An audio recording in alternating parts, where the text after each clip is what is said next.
Sobat yang diberkati Tuhan, saudara yang berbahagia, anak-anak Tuhan dimanapun kita berada, rekan-rekan sekerja Kristus, murid-murid Tuhan Yesus, dan semua kita yang rindu bumi jadi seperti surga. Hari ini adalah waktu yang tepat untuk kita belajar.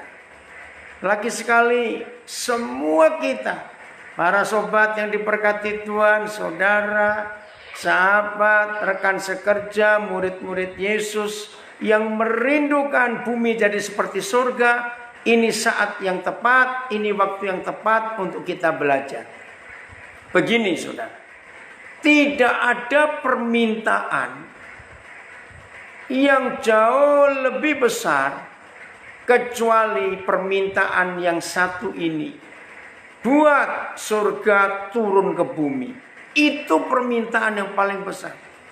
Saudara, kita semuanya tahu, orang menyebut the great commandment, perintah agung, yaitu pergilah ke seluruh dunia, beritakan Injil itu, jadikan segala bangsa muridku. Sebetulnya intinya bukan kepada penginjilannya, intinya bukan kepada bagaimana jiwa-jiwa kita selamatkan. Bukan.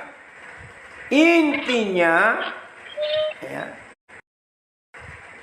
Host, bisa yang Galaxy J6 ini di unmute ya. Intinya bukan supaya di bumi ini lebih banyak orang beragama Kristen dari perintah agung penginjilan. Bukan. Inti dari semua rencana Bapa di surga untuk dunia ini adalah bumi harus jadi seperti surga. Kenapa? Ya memang itu kerinduan Bapa dari dulu. Bumi jadi seperti surga. Karena cuma ada satu di antara dua. Kalau bumi tidak jadi seperti surga, maaf, dengan sendirinya bumi jadi seperti neraka. Perhatikan ini. Dan saya harus ngomong. Dan bagi yang belum percaya supaya saudara tahu. Iblis sudah berhasil. Saya katakan. Iblis sudah berhasil membuat bumi jadi seperti neraka. Saya percaya tidak ada seorang pun yang tidak setuju. Ini terbukti baru sore tadi saudara. Kira-kira setengah jam sebelum kita mulai untuk belajar bagaimana bumi jadi seperti surga. Satu keluarga muda, anak masih kecil-kecil. Mereka baru menikah belum 10 tahun. Ketangkap suaminya karena narkoba. Istrinya nangis-nangis tadi. Karena begitu ditangkap, inilah kejahatan Indonesia ini. Narkoba sudah bukan jadi bahan yang bahaya, tapi jadi bisnis. Bayangkan, di kantor polisi itu, maaf ya, ini bukan rahasia lagi. Mereka diminta untuk bayar 3 miliar. Supaya suami ini, papa ini gak ditahan. Betapa sedihnya. Oke, kita nggak bahas masalah itu. Tapi inilah bukti. Bumi sudah jadi seperti neraka. Ingat berapa minggu yang lalu. Di Bandung dan di Bekasi. Ketangkap ayah tiri. Membunuh anak tirinya. Yang di Bandung dimasukkan ke dalam tandon air di lantai 3. Karena anak ini melawan bapak tirinya. Ditanya baik-baik, mama kemana? Ya namanya bapak, anak tiri mungkin gak dapat sayang. Jawabannya kasar, anak umur 5 tahun. Bapak tirinya emosi, dipegang, dinaikkan lantai 3, dimasukkan ke dalam tandon. Kejam sekali. Lalu yang di Bekasi, bayi 8 bulan, anak tiri. Ibu kandungnya lagi bekerja. Karena rewel nangis terus. Anak ini disiksa pakai pemukul aluminium. Bayangkan dia mati anak 8 bulan. Dan belum lagi cerita-cerita yang lain. Bagaimana neraka sudah ada di bumi ini. Terima kasih tadi anak saya Pak Gembala Weslego mengatakan, hanya lewat keluarga bumi ini jadi seperti surga. Betul. Karena keluarga ini lembaga terkecil, institusi terkecil yang Papa bentuk. Sebelum ada lembaga apa saja di bumi, maka lembaga pertama adalah lembaga pernikahan. Ditetapkan untuk mewakili surga di bumi ini. Terima kasih Pak Weslego. Betul, Papa kagum gereja memilih tema ini. Biarlah surga itu turun ke bumi. Ya, oke, kita semua tahu prinsip itu.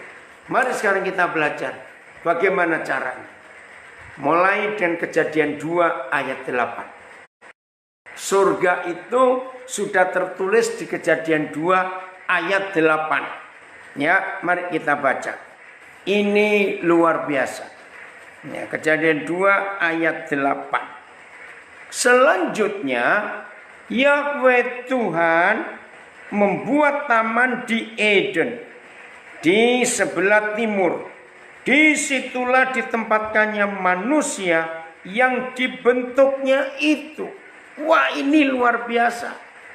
Ya, jadi begini saudara, sejak awal keluarga dibentuk oleh Tuhan. Saya ulangi, sejak awal keluarga dibentuk oleh Tuhan. Ted, senang Papa gabung, kamu gabung Ted, hebat. Maka konsep keluarga bagi Papa di surga itu adalah bumi di surga di bumi. Ya, Pak Petrus Prianto, ini rekan saya pelayanan, ada di Kalimantan Timur. Shalom Pak Petrus Prianto. Ya. Ya, dari tahun 72 kami sama-sama pelayanan ini.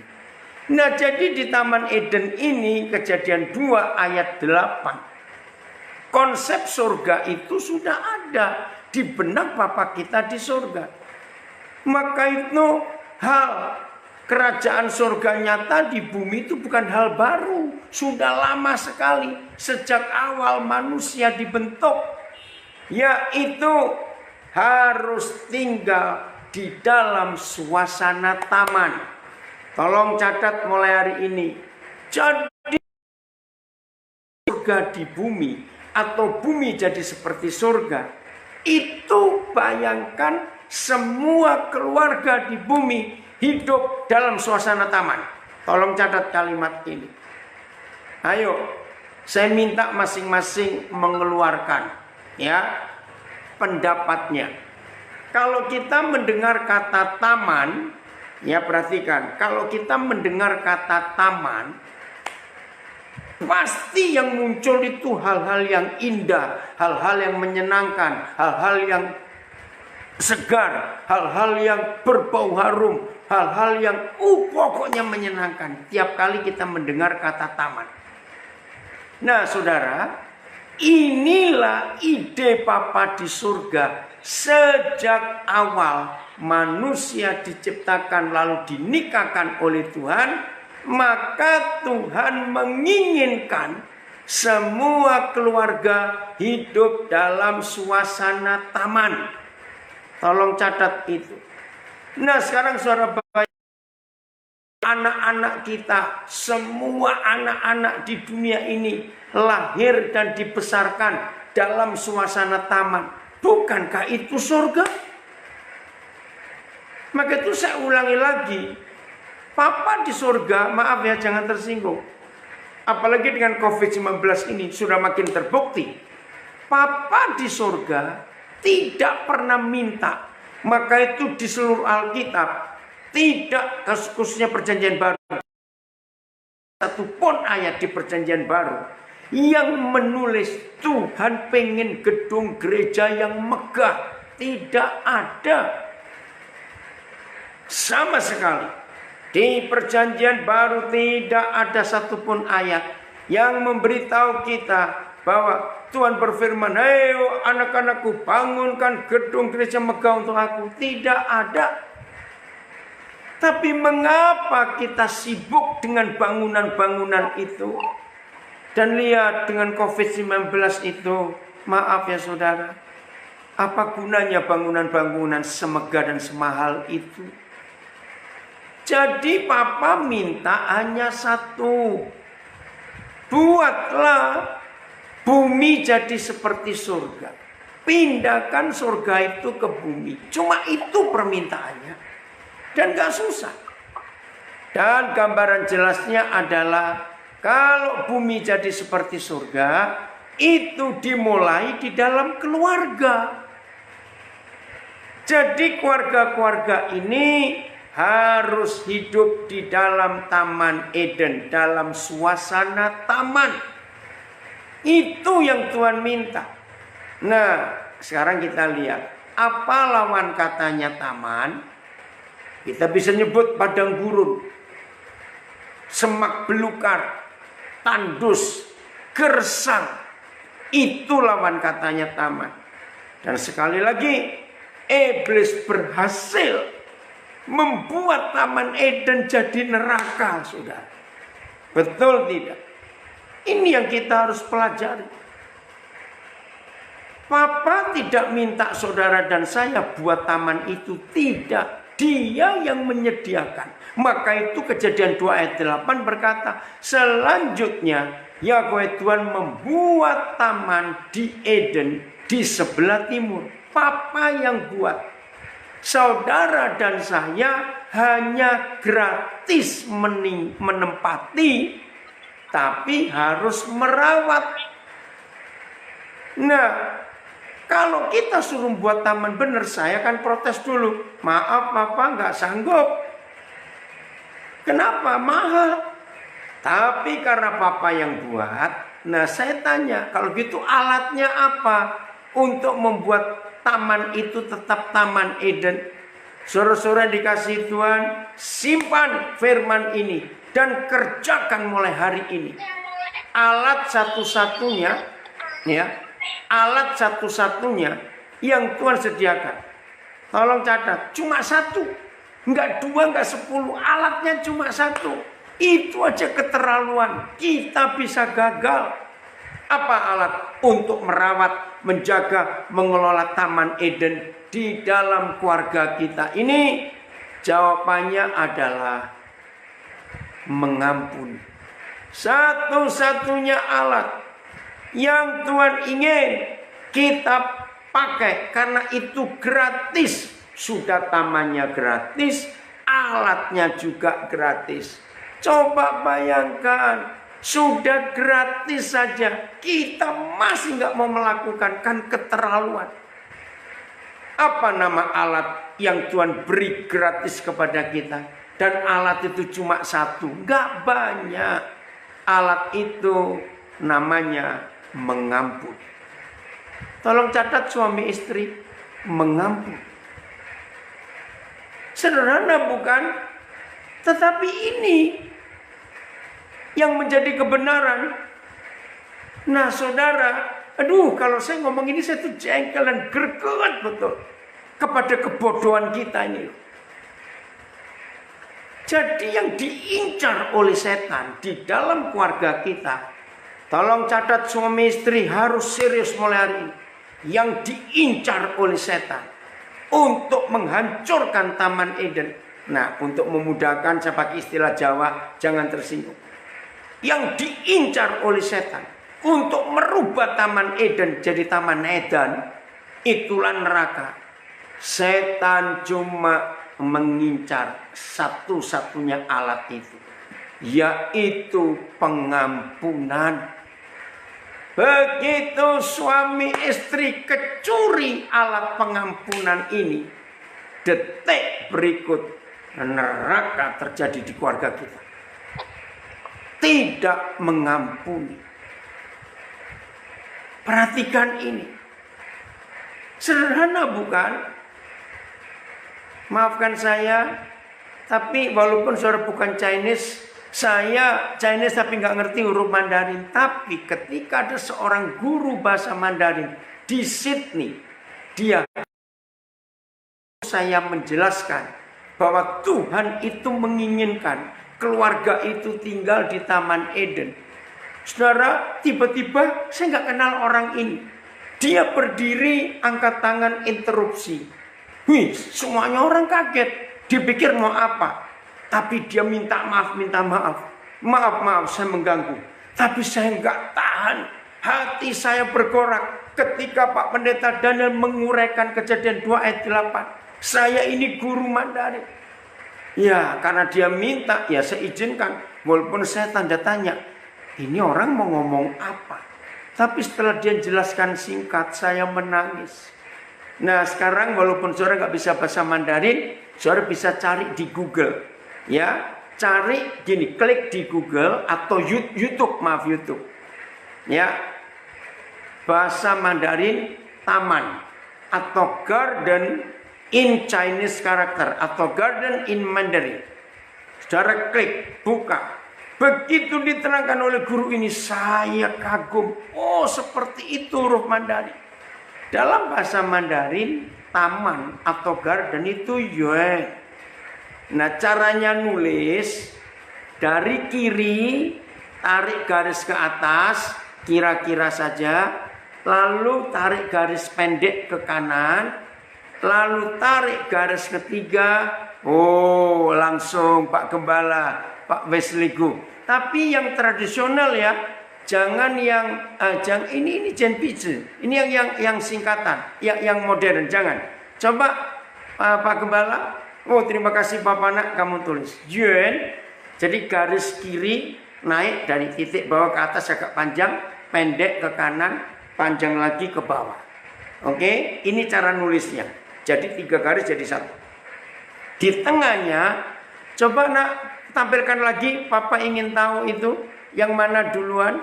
Ya, tampilkan huruf Mandarin. Cari saudara di YouTube cara menuliskannya luar biasa. Ada Wesley? Coba keluarkan lagi tadi tulisannya. Papa mau ngeliat Yuan, ya, taman. Nah, saya lupa ini yang mana ini ya. Kalau tidak salah, ya, di paling atas di dalam 3 kotak tadi itu ada tulisan. Aduh, kecil bener. Bapak nggak lihat. Ya, saya nggak tahu. Ada tulisan 2 orang. Ya, Ren. 1 besar, 1 kecil. Lalu ada mulut. Lalu ada tanah. Nah, di dalam 3 garis tadi ada 2 orang, ada mulut, ada tanah. Ya, saya nggak tahu yang mana duluan. Maaf, ya. Yang lihat Google pasti tahu. Nah, begitu 2 orang mulut dan tanah ditulis, baru dari kanan, ya. Garis yang kedua tadi ditarik ke kiri. Maka taman itu tertutup dalam 4 pagar. Yang ada 2 orang itulah suami istri. Ada 2 mulut itulah untuk komunikasi. Dan ada tanah untuk mengolah tanah jadi makanan. Yang dimakan lewat mulut itu. Saudara, maka orang yang hadir di situ tepuk tangan. Iya, saya nggak kebaca lagi kecil mah. Karena diterangkan hebatnya Papa di surga tentang konsep taman untuk semua pernikahan. Keren nggak saudara? Oh, terima kasih Papa di surga. Maka itu kalau ada di antara kita hari-hari ini, keluarga kita seperti neraka atau taman Eden. Saudara nggak usah kejar pencurinya yang ambil alat satu-satunya mengampuni. Nggak usah. Papa di surga menyediakan kembali pengampunan itu. Begitu saudara dan saya mau mengampuni pasangan kita, maka padang gurun tandus seketika berubah jadi taman Eden lagi. Tolong catat ya suami istri, tidak ada hal. Oh, terima kasih Kotim. Ini guru saya bahasa Mandarin nulis di Facebook, tanah mulut baru 2 orang. Terima kasih. Oh, ada guru bahasa Mandarin muncul. Pak Timothy Sugeng Tanang dari Surabaya. Ini keren sekali. Jadi tanah dulu ditulis, itu asal kita, lalu baru mulut, dan baru 2 orang. Oh, itulah papa kita di surga. Nah, maka itu mari hari ini, saudara, hari-hari ini sebetulnya gampang sekali membuat bumi jadi seperti surga. Kalau di dalam rumah ada pengampunan dan pengampunan. Nah, anak-anak yang tidak belajar dari papa mamanya untuk mengampuni, maka anak-anak yang dibesarkan dalam hidup papa mama yang rajin bertengkar, tolong catat kalimat ini.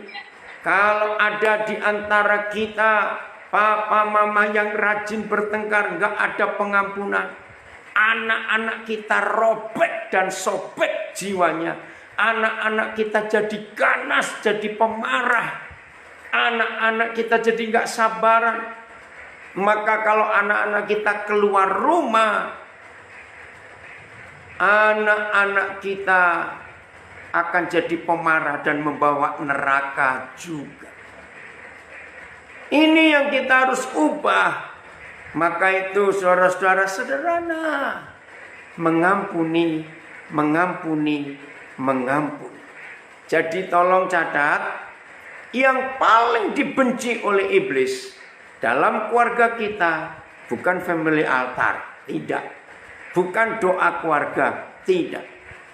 Yang dibenci oleh iblis dalam keluarga kita adalah kalau iblis tahu mungkin suami istri, papa mama dan anak-anak murah pengampunan, itu yang dibenci oleh iblis. Maka itu ayo hari ini kita melihat itu. Mungkin ada yang tanya, bagaimana caranya bisa mengampuni? Nah, sudahlah, hal itu anggap aja kecil. Begini cara kita. Oh, internetnya kurang bagus di Papua. Aduh, minta maaf ini. Tuhan, tolong Tuhan, supaya sinyal ini bagus karena kami mau belajar firman Tuhan. Ya, tapi bersyukur direkam. Kiranya suara rekaman ini bisa masuk untuk recording dalam nama Yesus. Setan, kau jangan ganggu kami untuk belajar firman Tuhan dalam nama Yesus. Dalam nama Yesus. Tapi rekaman tetap jalan ya. Nah, suara tetap masuk tidak? Ya. Suara masuk. Masuk. Oh, suara masuk ya. Puji Tuhan. Jadi bisa dengar lewat rekamannya nanti. Boleh lanjut, Nak?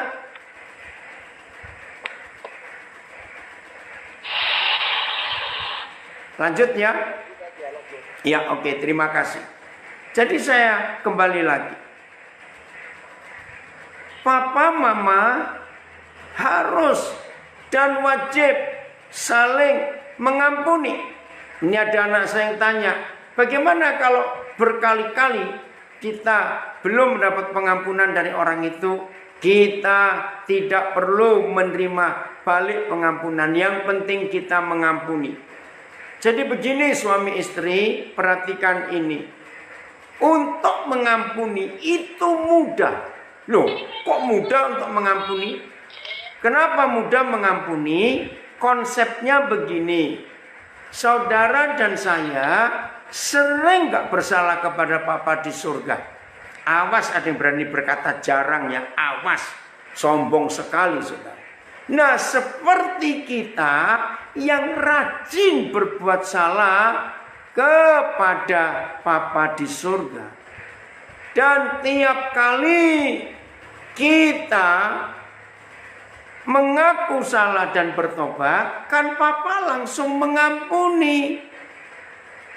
Nah, seperti itu kita mengampuni orang yang bersalah kepada kita. Sebagaimana Papa sudah mengampuni kita berkali-kali. Kadang-kadang atau sering kita minta ampun berkali-kali di dosa yang sama dan Tuhan tetap mengampuni. Nah, seperti itu Papa ingin kita mengampuni orang yang bersalah kepada kita. Maaf, saya tanya, istri kita, suami kita orang atau bukan? Nah, kalau bukan orang terus siapa? Maaf ya. Jadi ampuni. Berapa kali pun suami kita salah, berapa kali pun istri kita salah, tetap mengampuni demi surga nyata di bumi. Bisa, saudara. Oke? Jadi untuk mengampuni itu bukan bisa atau tidak bisa. Untuk mengampuni hanya perlu satu, mau atau tidak. Kalau bisa pasti bisa. Karena tinggal menyatakan pengampunan, legakan hati kita, seperti Bapa telah mengampuni kita. Begitu pula kepada sesama kita. Saya nggak mau lama-lama berputar di proses pengampunan, karena kita sudah sering dengar, bukan? Tinggal melakukan. Oke, kalau sempat nanti kita bahas. Saya melangkah lagi untuk melihat fakta surga di bumi. Saudara, doa Bapa kami di surga, dikuduskan namamu, datanglah kerajaanmu, jadilah kehendakmu. Datanglah kerajaanmu, jadilah kehendakmu, kalimat yang betul, supaya bumi jadi seperti surga. Bukan jadilah kehendakmu di bumi seperti surga. Itu terjemahannya salah. Yang betul, datanglah kerajaanmu, jadilah kehendakmu, supaya bumi jadi seperti surga. Nah, di antara dua kalimat, datanglah kerajaanmu, supaya bumi jadi seperti surga, ada jembatannya.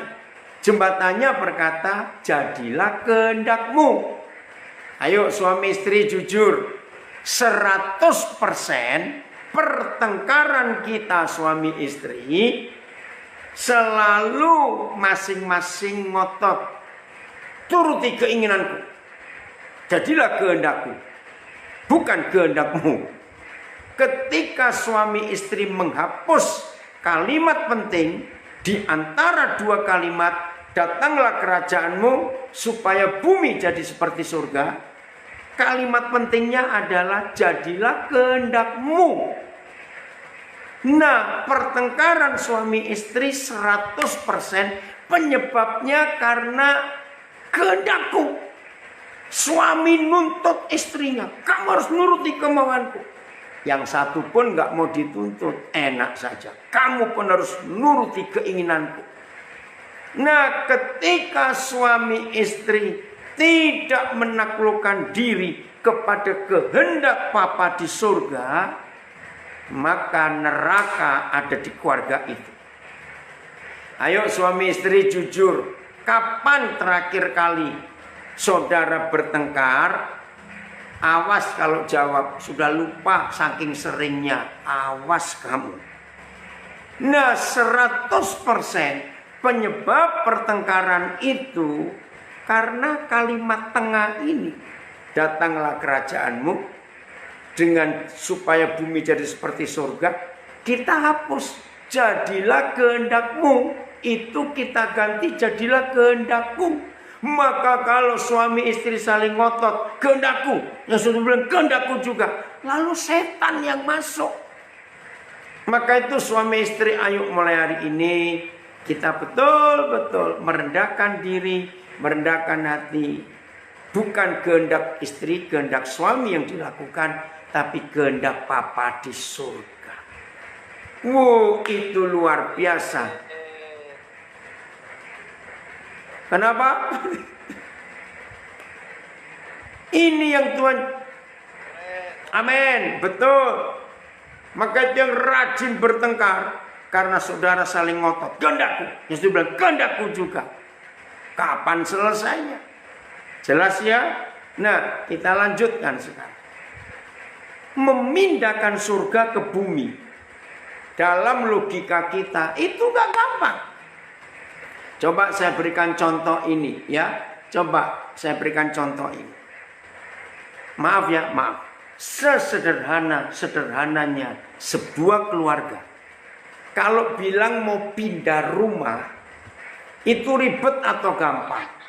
Ya, sederhana-sederhananya sebuah keluarga pasti ribet kalau pindah rumah, sebab ngurus barang-barangnya. Harus mikir rumah yang baru mau tempat ini cocok tidak. Nah, ternyata saudara, barang-barang surga itu enggak banyak. Jadi supaya kita mampu dan bisa memindahkan barang-barang surga, maka kita harus tahu dulu isi surga itu apa. Ayo kita buka Roma 14 ayat 17. Sederhana sekali. Ternyata barang-barangnya Papa di surga jauh lebih sederhana daripada barang-barang kita. Maaf, maka itu saya katakan tadi, sederhananya satu keluarga, barangnya pasti nggak mungkin 3, lebih daripada itu. Tapi ini barang-barang surga. Sebab kerajaan Tuhan bukanlah soal makanan dan minuman, tapi soal 1, kebenaran, 2, damai sejahtera, 3, sukacita oleh Roh Kudus. Wah, luar biasa. Jadi isi surga itu cuma 3 hal tadi. Kebenaran, damai sejahtera, sukacita oleh Roh Kudus. Ini loh keterlaluannya kita, gereja Tuhan yang diminta untuk memindahkan surga ke bumi. Ternyata kita ini terlalu, bahkan sangat terlalu. Kok bisa? Bayangkan.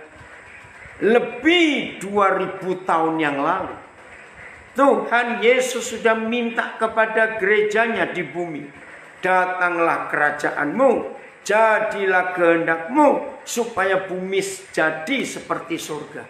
Bayangkan, apa enggak Tuhan kita ini diminta untuk memindahkan surga ke bumi, yang isi barang surga cuma 3, yaitu kebenaran, damai sejahtera, dan sukacita oleh Roh Kudus.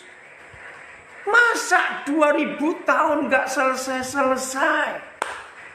Mindahkan 3 barang saja.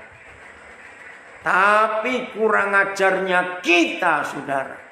Disuruh mindahkan 3 barang aja 2000 tahun gak selesai-selesai. Tapi tiap hari berkati Tuhan, berkati. Kalau Tuhan model saya, boro-boro diberkati. Suruh kerja mindahkan 3 barang aja nggak selesai-selesai, minta berkat terus. Awas, maaf ya.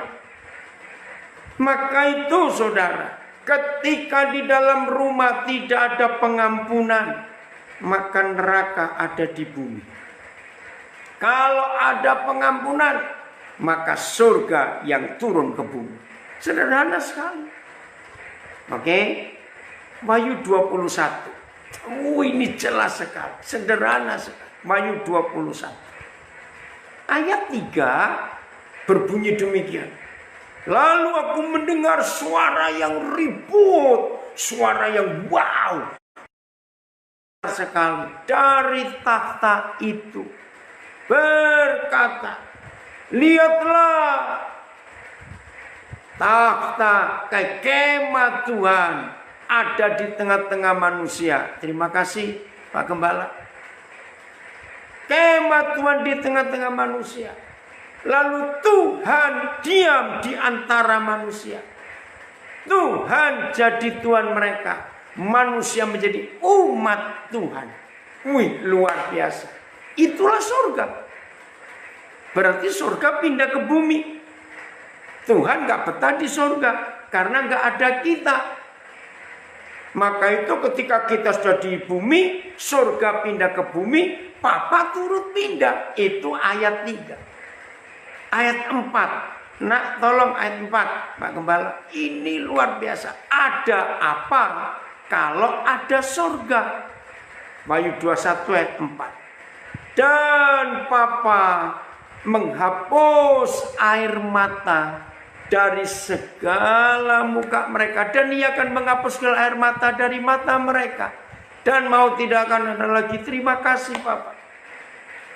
Tolong dicatatnya, saudara-saudara yang ikuti webinar ini lewat Facebook, Instagram, Zoom, catat.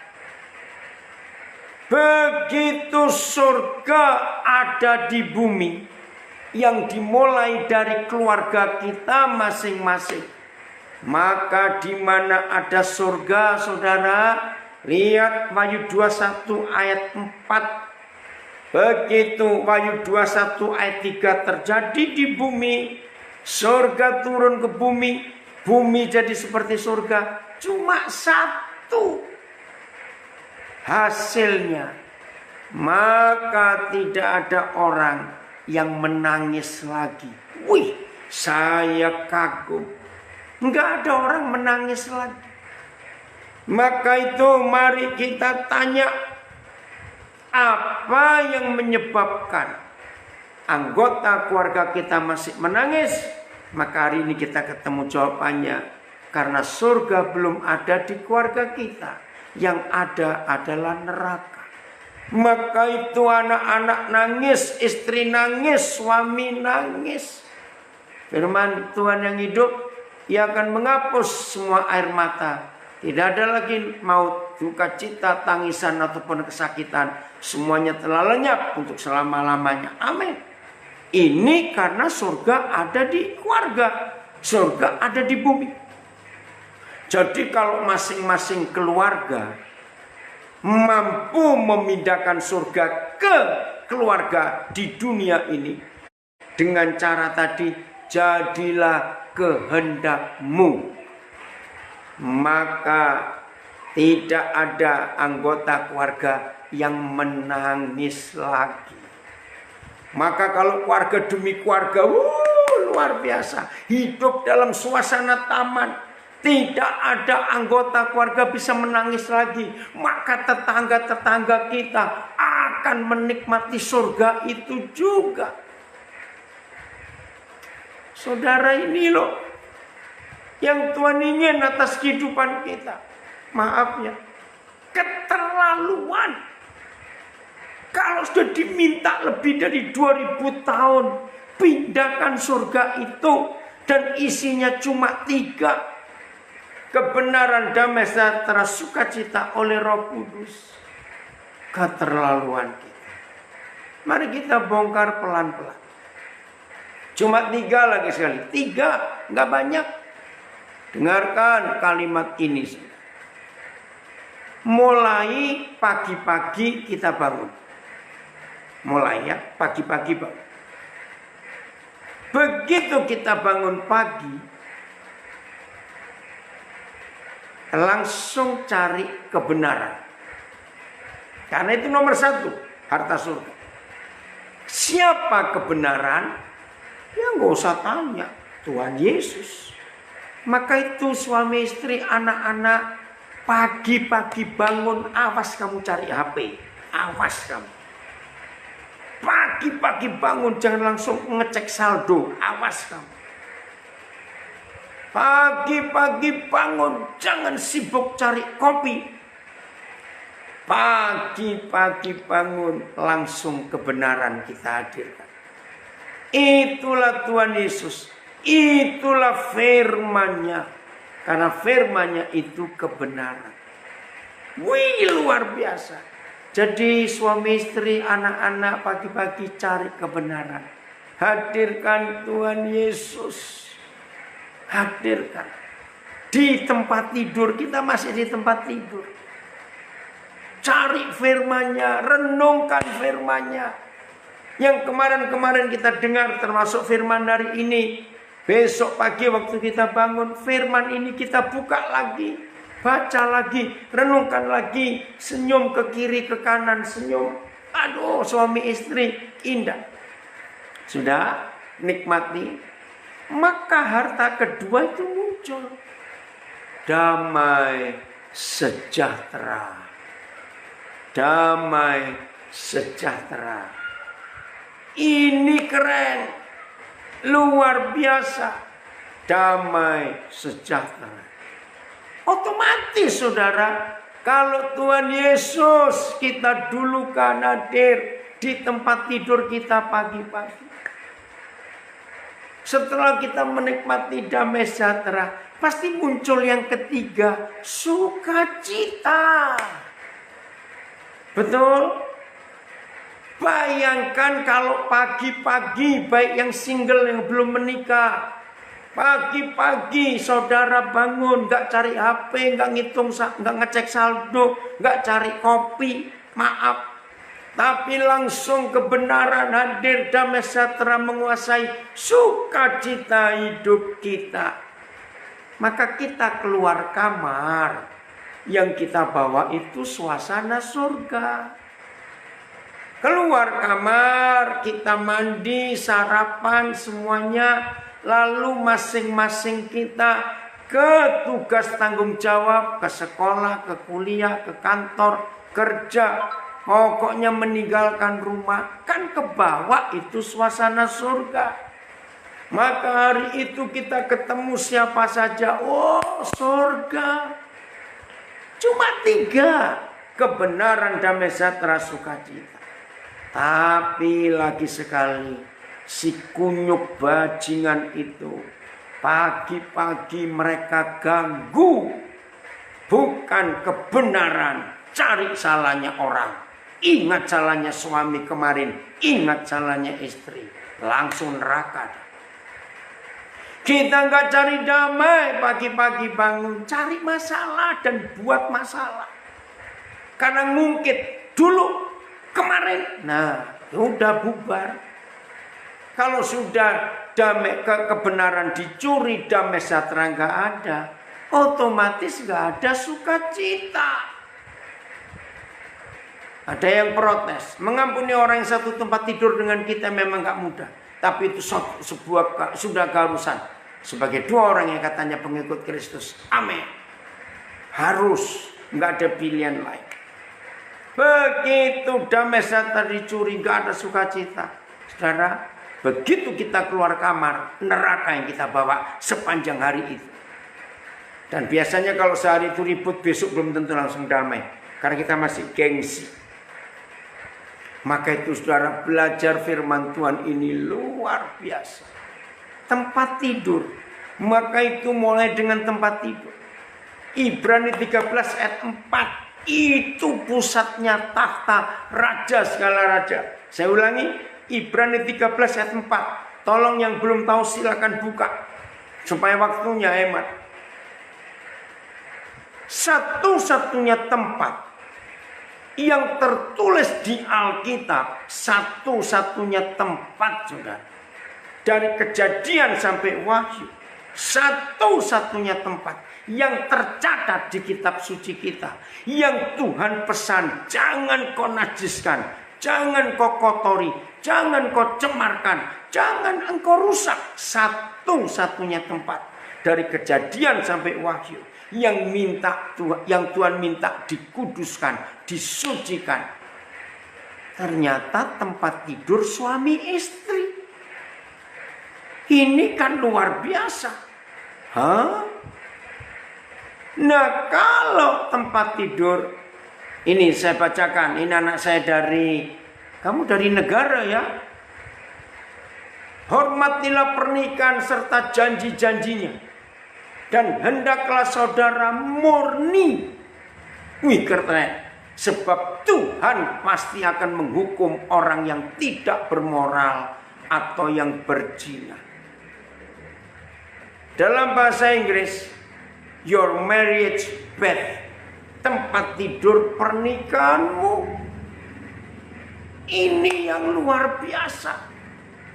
Jadi kalau satu-satunya tempat di dunia ini yang maha kudus, maha besar, raja segala raja minta dikuduskan, itu tempat tidur pernikahan kita, berarti satu-satunya tahta raja segala raja itu ada di tempat tidur suami istri.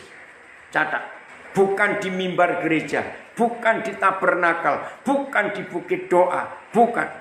Maka itu tolong hamba-hamba Tuhan yang punya kebiasaan aneh yang gak tertulis di Alkitab. Naik ke mimbar lepas sepatu. Mana ayatnya? Nggak ada. Rubah cara itu. Maaf. Kenapa? Nggak penting. Nah kalau Tuhan hadir di mimbar gereja. Nah kalau kita selesai kebaktian. Gereja dikunci. Lah Tuhan ngapain duduk di situ sendirian? Ngawur. Maaf. Tidak ada ayat lain di Alkitab yang harus kita sucikan, tahirkan, kuduskan selain tempat tidur suami istri. Tidak. Maka itu jangan coba-coba mengubah mimbar jadi kudus. Tidak. Tempat tidur kita itu yang kudus. Nah itu tahta raja segala raja. Jadi saudara-saudara, untuk menghadirkan surga ke bumi, maka tahtanya kita harus bereskan. Tahtanya raja surga itu ternyata tempat tidur kita. Wih, keren sekali. Maka itu suami istri yang sedang gak beres pasti malas tidur berdua. Suami istri yang lagi gak beres hatinya, pasti alasannya panas. Nah alasan. Suami istri yang gak beres, tempat tidurnya sepi. Loh kok sepi kenapa? Gak ada komunikasi. Maka itu setelah, saya ingat Juli 87 di Jalan Tidar Surabaya, itu rumahnya dokter Gigi Kamaludin. Saya tinggal di situ waktu itu.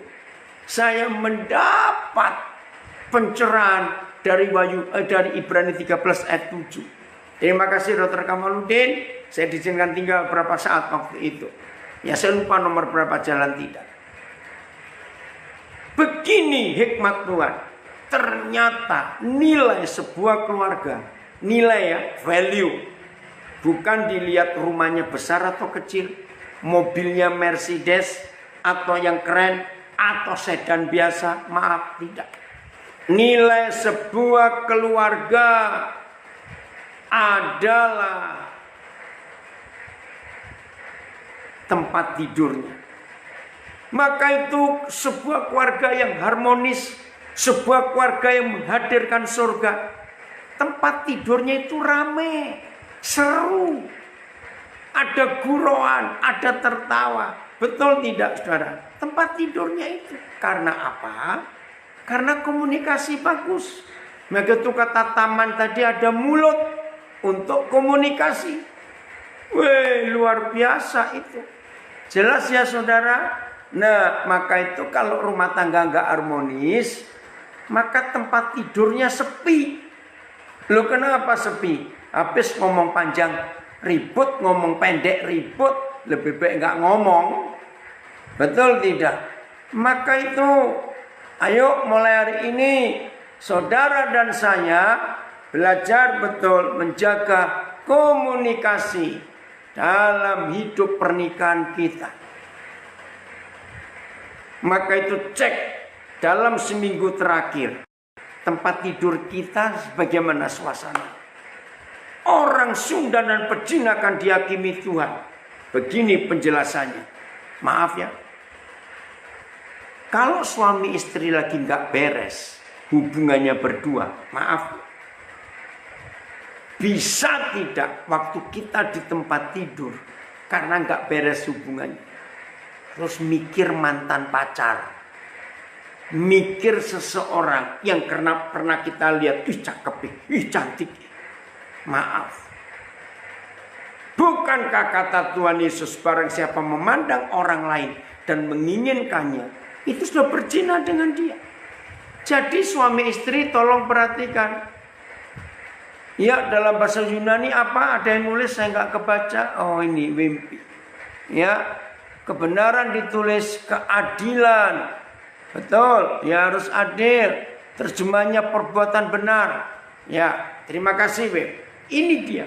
Jadi kalau suami istri nggak beres di tempat tidur, walaupun nggak ada orang ketiga di tempat tidurnya, walaupun suami nggak cari perempuan lain, istri nggak cari cowok lain, tapi kalau sudah mikir mantan pacar atau mikir orang lain, kan sudah berzina.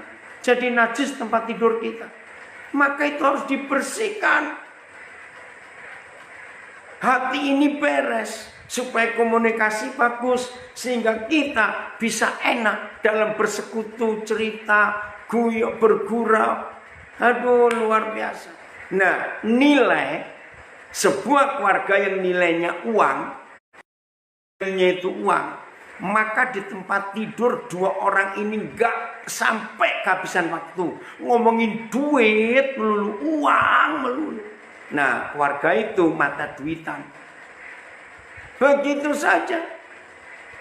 Ayo saudara, kita ingat, bereskan itu. Nah, kembali tempat tidur. Lucu, tapi ini fakta. Kalau saudara baca, ya ini satu kali saya minta begini, Papa, tolong saya ayat saja untuk ngecek apakah pernikahan saya ini masih aman atau tidak. Karena saya ini manusia juga, punya kesalahan, bisa jatuh dalam dosa. Saya nggak mau minta banyak-banyak ayat, satu ayat, supaya ngeceknya gampang. Dan kalau saya tahu ayat itu, saya akan nolong banyak orang. Tuhan berikan ayat ini, Kejadian 2 ayat 23. Saya bingung pertama. Ayo mulai hari ini suami istri pakai ayat ini untuk ngecek rumah tangga kita masih ada surga atau tidak. Ayat 23 Kejadian 2. Begini. Lalu berkatalah Adam itu, inilah dia, tulang dari tulangku, inilah dia. Saudara, ini menarik, jadi surprise. Maka itu kalau baca jangan bilang, inilah dia, nggak enak. Inilah dia, itu surprise. Wow, begitu. Nah, kapan Adam ngomong ini kepada istrinya? Kalau saudara baca ayat 21, Yahweh Tuhan membuat Adam tidur nyenyak. Perhatikan kata tidur nyenyak. Kembali masalah tidur, berarti ada tempat tidur. Keren ya? Nah, suami istri, terima kasih nak. Gembala ini luar biasa, langsung keluar ayat. Perhatikan kata nyenyak. Enggak cuma tidur, itu penting. Jadi tidurnya les betul, kualitinya bagus. Begitu ada melek, langsung lihat istrinya. Nah, pertanyaan saya, ini caranya ngecek. Jadi mulai besok pagi, istri-istri bangun agak telat sedikit, suami bangun duluan. Ayo jujur suami-suami, begitu besok kita bangun, gitu misalnya. Terus kita noleh ke sebelah, ke samping, istri kita masih tidur, jujur. Apa reaksi kita pertama kali melihat istri kita masih tidur? Saya pernah tanya, Papa, kenapa sih mesti di tempat tidur? Itu tadi Ibrani 13 ayat 4. Begini jawaban Roh Kudus. Karena masih asli Daniel. Betul. Semua kita yang baru bangun tidur itu kan masih asli. Semuanya. Termasuk baunya juga. Dengar ini. Nah, suami-suami besok kita cek pernikahan kita masih aman atau tidak. Kalau suami begitu bangun pagi, melihat istrinya sudah belum bangun, terus seperti Adam, inilah dia, tulang dari tulangku. Ini luar biasa. Berarti rumah tangga kita masih surga. Tapi awas kalau suami bangun duluan, melihat istri masih tidur, cool, nggak ada reaksi, cuma gitu saja. Awas. Apalagi kalau suami bangun melihat istri tidur, terus membandingkan istri temannya, istri tetangganya. Jangan dandan dulu sebelum tidur, wesle capek. Awas, rumah tangga kita sedang gak aman. Apalagi kalau sampai ada suami begitu bangun, noleh, terus kaget, gemuknya. Awas kamu dalam nama Yesus. Jadi saudara, surga akan turun ke bumi kalau kita saling mengampuni, saling menerima kekurangan kelebihannya, semuanya juga. Ini yang hebat sekali. Surga turun ke bumi. Suami terimalah kekurangan istri. Istri juga terima kekurangan suami. Semuanya. Maka Tuhan akan bekerja dahsyat. Anak-anak puas di rumah. Terima kasih Bapak. Taman itu tetap ada di hidup keluarga kita. Menarik loh saudara. Kalau Taman Eden itu jadi luar biasa. Ayo kita jaga taman itu. Alatnya jangan lupa ya. Apa tadi? Mengampuni. Enggak ada orang yang bisa menangis lagi di keluarga kita. Karena pengampunan itu sempurna. Dan pengampunan itu luar biasa. Suami, jadilah suami yang baik. Punya otoritas. Istri, jadilah istri yang tunduk kepada suami. Punya wibawa. Karena waktu ini ya. Tapi ayo hari ini. Alkitab itu kita bongkar, kita gali. Untuk menemukan kebenaran-kebenaran. Maka itu suami-suami teler bertobat hari ini. Suami-suami nggak punya wibawa bertobat hari ini. Saya akan baca bagian terakhir Pengkhotbah pasal yang ke-10 ya. Pengkhotbah pasal yang ke-10. Dengan cepat ini ya, 3 ayat saja untuk kita perhatikan supaya suami-suami tahu posisinya di dalam keluarga. Ayat yang ke-16 mulai. Saya baca langsung. Suami, wahai kau tanah, negeri, keluarga, kalau rajamu, kalau suamimu seorang kanak-kanak dan pemimpin-pemimpinmu pagi-pagi sudah makan, berbahagialah engkau tanah atau negeri atau keluarga kalau pemimpinmu, rajamu, suamimu seorang yang berasal dari kaum pemuka dan pemimpin-pemimpinmu makan pada waktunya dalam keperkasaan, bukan dalam kemabukan. Obat ayat 18. Oleh karena kemalasan runtuhlah atap, dan oleh karena kelambanan tangan bocorlah rumah. Pengkhotbah 10 ayat 16 sampai 18. Kiranya suami-suami jadi pemimpin yang benar di dalam keluarganya. Amin. Ada otoritas. Atapnya nggak bocor. Kalau atap nggak bocor, atap aman, rumah tangga aman. Karena ada naungan dari Yang Maha Kuasa. Suami, jadilah Yesus dalam keluargamu. Amin. Tuhan Yesus memberkati kita semuanya. Maka keluarga kita akan jadi surga di bumi. Dan banyak orang keberkatan luar biasa. Jadilah pelaku firman. Terima kasih Tuhan.